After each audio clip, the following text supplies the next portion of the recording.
Paul, let's talk about the specifics of how you got from your backswing to your downswing. I've heard you say that you started thinking about going towards the target with your lower body before you ever got to the top of your backswing. Yeah, my downswing thought happened before I drew the club back, Brandel. I would think lower body first, and that was my downswing thought as I brought the club back. The only thing I tried to do when I took the club back was make sure that I retain this cup.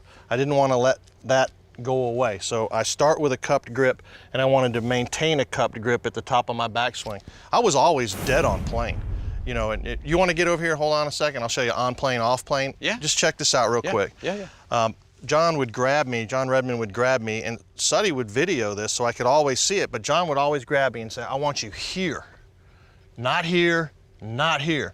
And he would just, you know, relax. He'd always say, relax your grip, you know, so, and he would just take me and he'd put me at the top where he wanted me, and he wanted that cup in my left wrist. That was the big key. And so if I was cupped, off I went. I just cleared my lower body and off I went. He would want you to stand the shaft up, right? I mean, did it feel like you were standing the shaft up? No, I never felt that. It was one of the things that he told me that I kind of always pitched. Okay. You know, and I think that in order, if you want a great lesson, you have responsibility to take a hold of that lesson. Yeah. It's up to you to communicate with the guy who's feeding you information. Right. You have as much of a responsibility of making a lesson work as the guy who's trying to give you the information. Because sometimes they have to guess. Right. Let's face it. Yeah.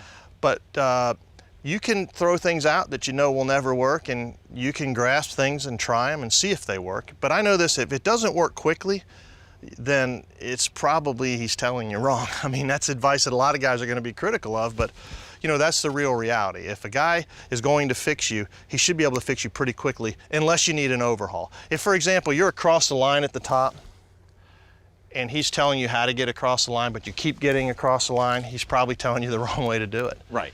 That's the way I think. So or either that or you're just not capable of doing what he's telling you. So you worried about the cup in your wrist. Yeah.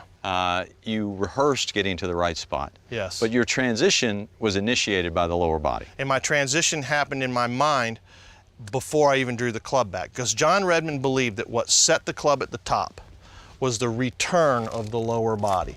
Hogan used to actually clear the left hip first. The left hip went back. Byron Nelson wanted to plant his left heel because his left foot came off the ground. That was his downswing. And Sam Snead was thinking that it would be the heel, the hip, and the shoulder. All three would come down at the same time. So really, you know, again, like golf swings are like fingerprints. They're all different. And if somebody says you my way or the highway, take that highway. But the commonalities of the best players are that they increase the set. The average player at home, I've played with them, they're my buddies, they get up to the top and they start everything down. There's no separation between lower body and upper body. They go up to the top and they start down the same. What tip can you give the viewer at home to get that separation, that increase the set in your wrists? Well, one of the great ways is how I started in college. When you get to the top, just slap that leg against that wall. That's what Hogan did right there. You feel that a few times and you're off to the races and you get the transition, but actually start real short, because the shorter you make, this is a 6-iron, but the shorter you make the golf swing, the easier it is to feel that transition, to be able to feel that lower body work first. If you're trying to do this with a driver, it's really difficult to get that feel, but if you get like a short iron, you should probably do it with a wedge. As you're getting hip high, start the downswing. It's a visual, you know, and I think visually, if you got to pick a spot, maybe when your hands reach your foot or when they reach hip high, you want to start thinking about coming down. I think if you create a visual that works, if it's starting down at hip high, you have that visual every day, Brandel. It'll never change.